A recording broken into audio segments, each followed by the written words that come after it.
Welcome to the Capital News. I am your host, Alex Kreitis. Today is May 9th, 2019. Thank you so much for joining me. I hope everyone out there is doing well.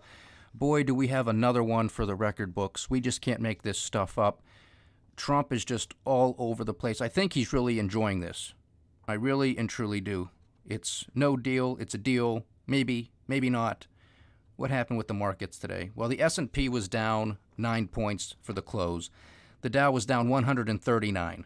NASDAQ lost 33 points, and the Russell 2000, the small cap index, was down about 5 points. However, that doesn't paint the whole picture, especially if you weren't paying attention to what was taking place in the markets. Now, globally speaking, yesterday and today was a big sell-off.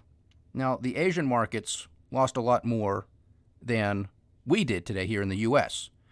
However, if it wasn't for some news in the afternoon, some hopeful language that the president gave out there to the markets and to everybody, honestly, I don't think the market would have rallied. I think we would have seen another big drop-off today, as was seen around the world, because the S&P might have closed down only 9 points, but it was down 43 at one point.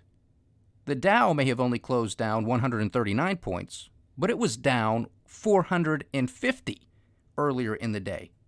NASDAQ might have closed down 33, but it was down 140 points for the day earlier. The Russell was down only 5, but it was down 28 earlier in the day. This is all news-driven. This is all headline-driven, and it's all coming from one individual. On a planet of over, 7 billion people, one individual is moving the markets. His name, Donald J. Trump. This ain't right, folks. This is not a constitutional republic. This is not a free market capitalist system anywhere. Don't try to give me that line of bull, because it is. We have basically a global dictator when it comes to what's going on in these markets, because all it takes is one tweet and all hell breaks loose. To the upside or to the downside, it makes no difference. It's just a matter of tone and what's coming from it. And we're going to get into that today, because these markets, the fact that they were down a lot more than what they ended up closing for the day, this follows exactly the words that were coming out of the president's mouth. Now, moving on with some of the other markets. Oil WTI was up a little bit, $62.25. Brent is also up a little bit, and now it's $70.71. Gold and silver still, despite these global sell-offs, are not being seen or treated as a safe haven asset. Of course, there could be some paper manipulation taking place, which has been the case for quite some time. But nevertheless, gold remains under our $1,300 an ounce threshold, and it is now sitting at $1,286 an ounce. Meanwhile, silver is still below $15 and trades at $14.77. The 10-year U.S. Treasury note was down 1 percentage point for the day and now sits at 2.457%. The VIX, while we've been seeing a lot of movement in the volatility index, particularly to the upside, because it's what people want to call, quote-unquote, the fear gauge, it actually declined today 1.5 percentage points and now sits at $19.10. Very interesting that despite a continued sell-off, the VIX was also down for the day. Now, it was up a little bit earlier again, but it ended up closing down 1.5 percentage points. Now, because we do this podcast in the evening here on the East Coast of the U.S., I do want to mention what's taking place currently right now in the Asian markets. The Nikkei, the Japanese market, is down a little bit, 8 points. The Hang Seng, the Hong Kong index, is up about 0.5 percentage point. And the Shanghai Composite, the Chinese markets, are up 1.75 percentage points at the time of this podcast. Now, anything can change. Who knows what's going to break overnight? The president doesn't get much sleep, so he might tweet something out at 3 a.m. Who knows? It might be true. It might not be true. But nevertheless, the markets will move on it. So, I'll be sleeping, but we'll see what happens, because other people are going to be up trading these markets and paying attention to what's going on. And we're going to get into what the president said, but I want to provide a little bit of context as to what's been taking place this past week. Now, I read an article earlier. It was on my phone. I wish I had saved it and printed it out for the show. But it was somewhere in the neighborhood of $2 trillion. $2 trillion. Trillion with a T. Dollars in global market caps have been lost over this past 4 days of trading. Why? Because one man, the President of the United States of America, said, I am going to slap tariffs on China. I'm going to increase it. We're not, at least Sunday evening, we were not making a deal. And the tariffs were going to be implemented tomorrow, Friday, 12:01 a.m., which is just a brief time away right now as I'm doing this podcast. Tariffs are going up. Now, again, for the context, $2 trillion. What does this mean? Again, coming from one individual. France, their economy is $2.5 trillion. Brazil is $2 trillion. Italy, $1.9 trillion. This is GDP, by the way. Canada, 1.6. Russia, 1.6. South Korea, 1.5. Australia, 1.3. Spain, 1.3 trillion. In the course of a week, one man has removed $2 trillion in market cap, global market cap. I mean, am I wrong to make a stink about this, or is everybody out there fine with this? I mean, I honestly still believe that the president will win re-election simply because who he's up against and because he is weaving a narrative which we talk about extensively here, and we brought that up again yesterday of who he's going to blame. He's going to blame the Democrats. He's going to blame endless wars. He's going to blame political divisiveness. He's going to blame the Federal Reserve. He's going to blame China. But he's going to take credit for any headline news that is positive. But anything that is negative, it's going to be somebody else's fault. It is extremely, extremely poor leadership. I mean, I don't think I would enjoy working for somebody who takes all the credit for the good stuff, but when mistakes are made, it's all of the employees' faults. It's somebody else's fault. It's not the leaders. I mean, you're going to rush into battle with the general who has that mentality. You win the battle, it's because of his mastery of strategy and tactics. But if you lose the battle, it's all your fault for, what you didn't get up on time, you didn't fight a good fight. I mean, it's your fault, not his. I mean, that's just extremely, extremely poor leadership. That is not a new type of politician. That's exactly the type of politicians that we have had running this country for decades, which this president was elected in the hopes that he was not going to become the typical politician, that he was going to drain the swamp. He hasn't even drained the kiddie pool yet, if he's going to at all. You want to investigate something, investigate this, because $2 trillion was just removed. At the same time, $2 trillion, and this is just for the sake of conversation. I don't have the numbers in front of me, but we've had the conversation over and over since the beginning of this podcast, but really, we'd have to go back. We started this podcast in February, but you still had the news breaking earlier than that, where you had the president come out via Twitter or even an official statement saying that everything was going fine, that we will make a deal. And what happened with the markets? They shot up to the upside. Little by little, drip by drip, the president, Treasury Secretary Steven Mnuchin, Economic Advisor Larry Kudlow, one by one, they would just come out, march out, take the marching orders. Kellyanne Conway, an advisor to the president. Yep, we're going to make a deal with China. Yes, this is going to be remarkable. Yes, this is going to be historic. Yes, this is going to be fantastic. Yes, this is going to be excellent. What happened Sunday? Well, the Chinese are reneging. They're going back here. I'm going to have to raise tariffs at 12:01 a.m. on Friday, May 10th. And then we have a $2 trillion sell-off. Does this make any sense? Because, I don't know what it was to the upside, but again, for the sake of argument, from where we were, from the depths of where we were at the end of last year, the beginning of 2019, with the Federal Reserve and other central banks doing a 180 and about face and saying, okay, we're not going to tighten. We're just going to do wait and see. We're not going to increase anymore. We're just going to do wait and see, be data dependent and see what happens. Of course, they were supposed to be wait and see data dependent all along for the past decade. This wasn't supposed to be anything like anything else. You look at the data. That is how you're supposed to make your decisions.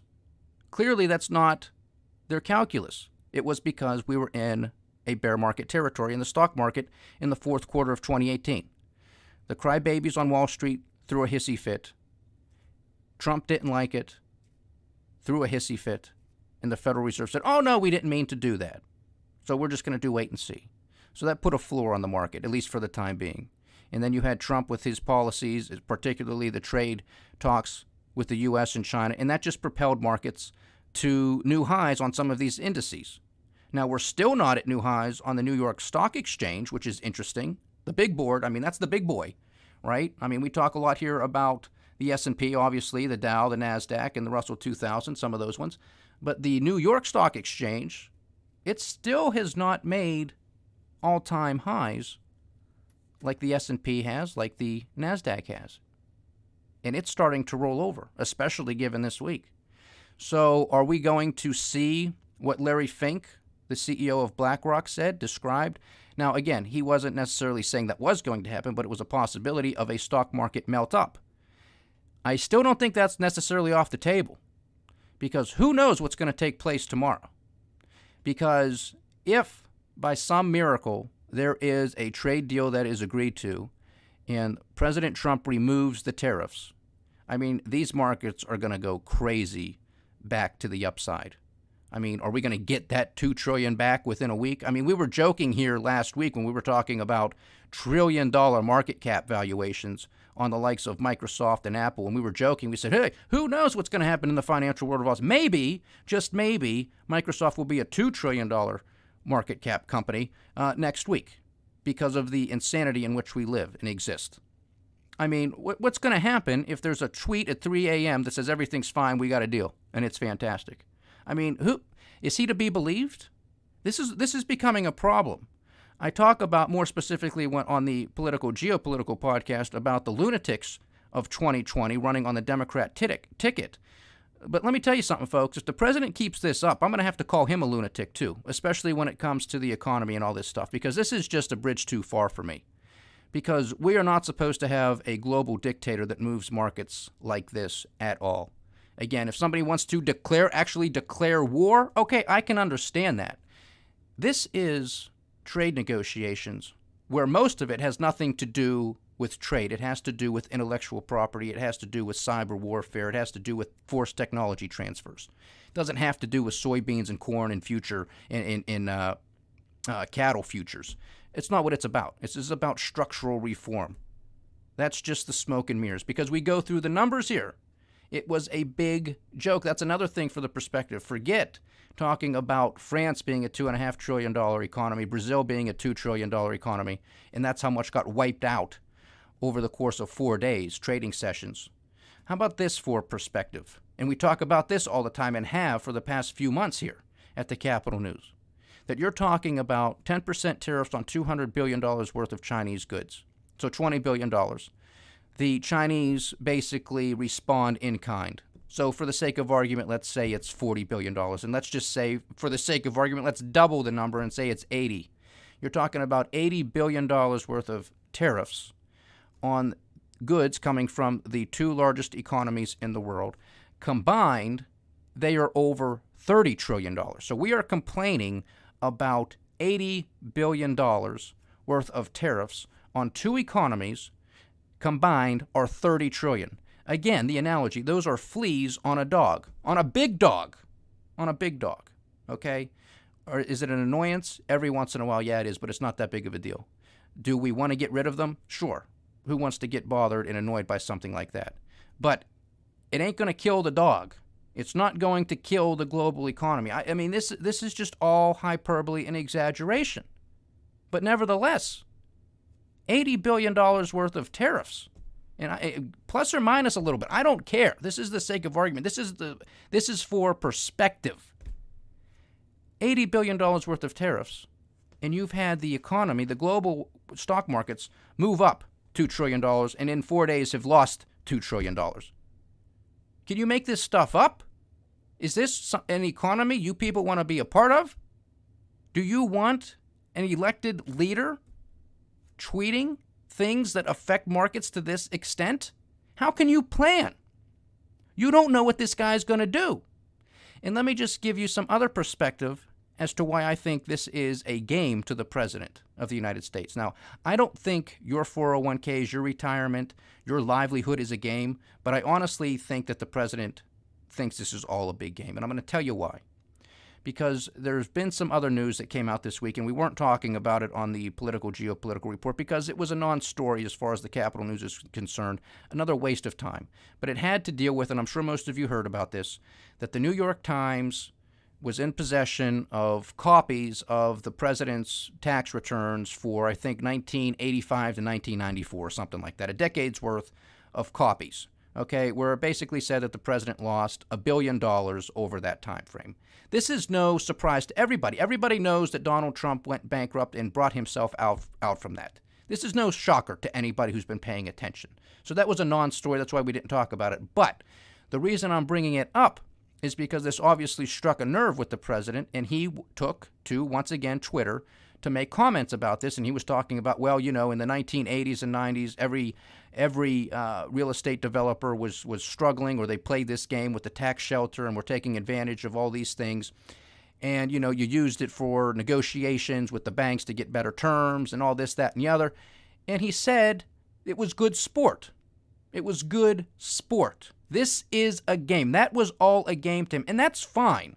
If you think that negotiating with bankers and doing all this stuff and talking high finance and talking about major structures being built in Manhattan and all over the world, that's fine if you think that that's great sport, because that pertains to you and your organization, which you have control over.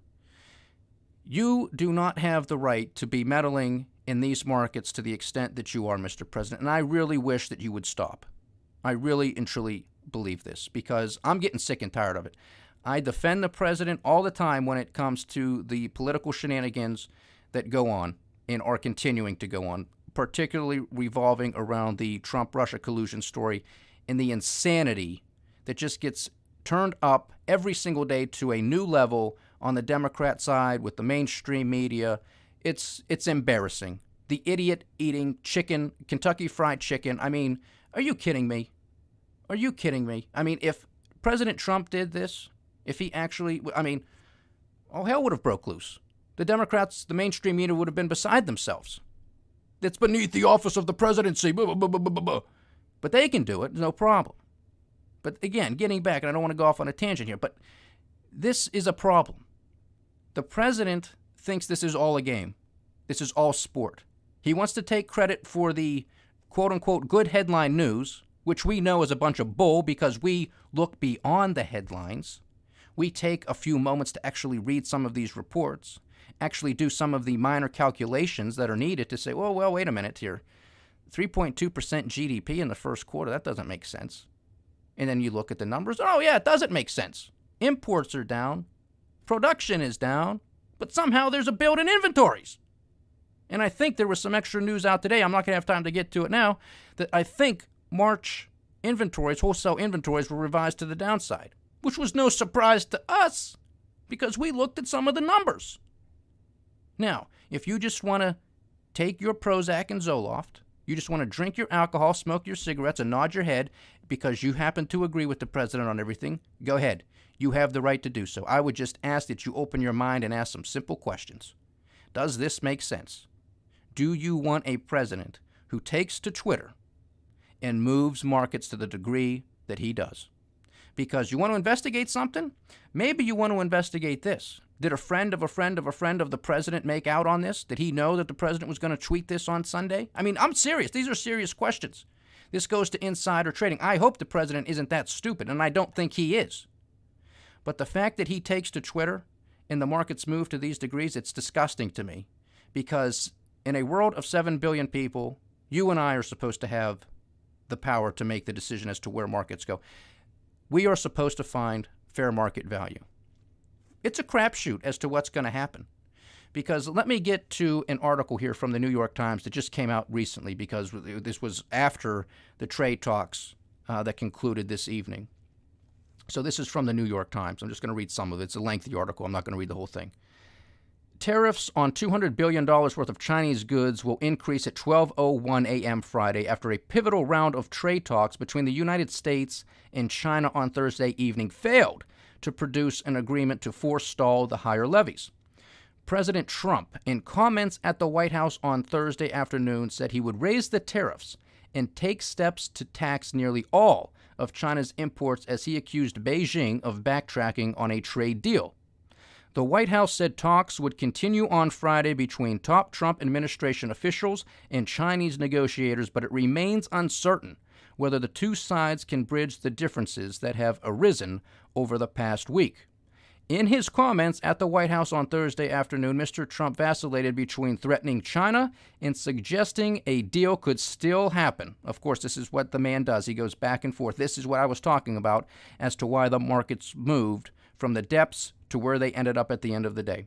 The president said he had received, quote, a beautiful letter from President Xi Jinping of China and would probably speak to him by phone, but said he was more than happy to keep hitting Beijing with tariffs. All of these things from beautiful letters. All he receives is beautiful letters from everybody. Beautiful letters from President Xi of China, beautiful letters from Rocket Man of North Korea. I mean, everybody just loves to write beautiful letters to President Trump. It's amazing. But that was the brief press conference or statements that the president made this afternoon that moved markets again, because he's going back and forth. Well, they're here. They want to make a deal, but I'm still going to smack them with tariffs. But again, these markets are in the world of Oz, and they are clinging to hope that something is going to be done. I'm going to continue with this. Quote, I have no idea what's going to happen, the president said. They'll see what they can do, but our alternative is an excellent one. It's an excellent one. You know what the alternative is? The alternative plan that people were clinging to hope, you know what it is? It's more tariffs. That's the alternative. That's what we already knew. Yet, this is what the markets are clinging to. I can't make this stuff up. I cannot make it up. Because again, Donald Trump wants to brag that this is bringing in hundreds of billions of dollars to the U.S. Treasury. This is not correct. It's not correct. It is not that much money. And at the end of the day, you still have to take into consideration the trade deficit between the U.S. and China. I mean, there is a whole bunch of stuff that is taking place here that just is beyond the pale. You want to negotiate. But some of this stuff is just, I can't even describe it. There's not enough words to it. Continuing with some of this article here. It remains unclear whether the talks can get back on track. An administration official described Mr. Xi's letter to Mr. Trump as conveying a nice diplomatic tone, but noted that the word, quote, equality was included, suggesting that China believes the United States is demanding too much and that a trade agreement must be more equitable. Mr. Xi also said he believed that his friendship with Mr. Trump would endure the trade dispute. Well, that's good. That's nice that they're going to remain good friends despite what happens. Despite the overture, the administration official said that this round of talks had the dour feeling of heading toward a breakup. There is a growing sense of disappointment in Mr. Xi being unable to follow through on things that Mr. Trump's trade negotiators thought had been addressed. So, again, I'm not going to read this whole article. It's lengthy. You can check it out in the New York Times. It just posted later this evening here. Heading towards a breakup. That was the dour feeling. Now, are we to trust the source from this New York Times article? I mean, we'll see. I mean, it's at least consistent with what we've been told throughout this week. That the Chinese have broken the deal. That's what we were told yesterday. We're going to smack tariffs on them tonight. And now, just for clarification, too, the tariffs are only going to go in effect on items that ship out from China starting tomorrow, Friday, May 10th. Anything that is already on the ocean being shipped over here is not subject to these increased tariffs. So it's just everything from tomorrow onward, unless, of course, there's a 11th hour, 59th minute trade deal miracle, which could happen. So, I mean, again, at the time of this podcast, the Nikkei, the Japanese market, is down a little bit. The Hong Kong markets are up a little bit, and the Chinese composite is up almost 2%.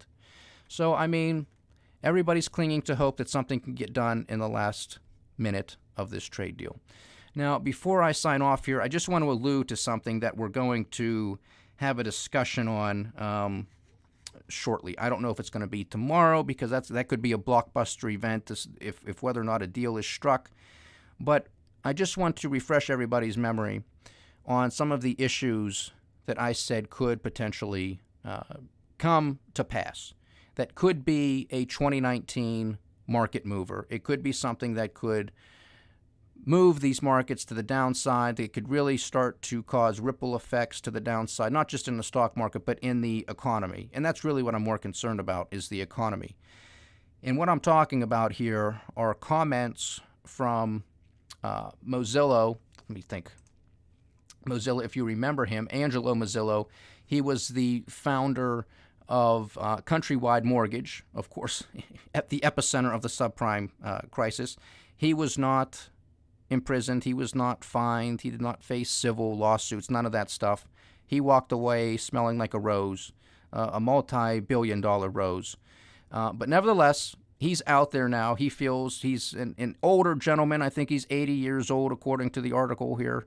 And he feels it's his duty because he feels concerned about his country. He wasn't concerned 20 years ago, and a decade ago, but now he's concerned in his later years, trying to get right with everything, I guess. And basically saying that he sees a problem in the high-end property market here in the U.S., particularly on the East and West Coast. Well, if you remember from previous podcasts, I was predicting that we are going to see a top-down, bottom-up squeeze in the real estate market. It's going to start with the high-end stuff. It will end up trickling upward, if you will, from the bottom, because you're going to have layoffs coming in this economy because it's a fake economy. The headlines aren't real, so there's going to be layoffs. And those layoffs are most likely going to take place in the form of lower skilled labor, so you're going to have the bottom of the housing market come up too. But it's start to drop off too, I should say. But it's going to start with the high-end property markets. And Angelo Mozillo is predicting potentially a 40% decline. 40% decline in the high-end real estate market. I have to agree with him. Because we've been saying this for a while. So it's going to be interesting to see what happens. We're going to do more on this in subsequent podcasts, but I just wanted to throw that out there for you guys because, I would love to get to a lot of this other news, but, when we have the, master of disaster on Twitter every day moving markets to the tune of hundreds of billions, if not trillions of dollars, we have to talk about it because it's not just one of economic importance, it's one of political importance because we have to ask ourselves, do you want your president of the United States, do you want him to be reelected and have to live through another 4 years of him doing this with the markets? Because how many of you are close to retirement? Do you want him messing around with your 401ks on a daily basis like this? Because who knows what's going to come out of his mouth or out of Twitter next? I'm serious. This is a major concern. Somebody like me who has 30 years, I can weather this volatility from this nut job here at this time being. But how many of you can? How many of you can weather this? This is serious stuff. This is not a joke. This is not a game. You want to play games with, your corporation negotiating new bank deals and new bank loans? Have at it, Mr. President. Have at it, citizen Donald J. Trump. But when you're the president of the United States, you have to think a little bit more broadly. This is not a game. Thank you so much for joining me today, ladies and gentlemen. It's been a pleasure having you as always. Please like, share, subscribe, get the word out. Leave your comments. We would love to hear from you. This is the Capital News. I am Alex Koritis. Godspeed.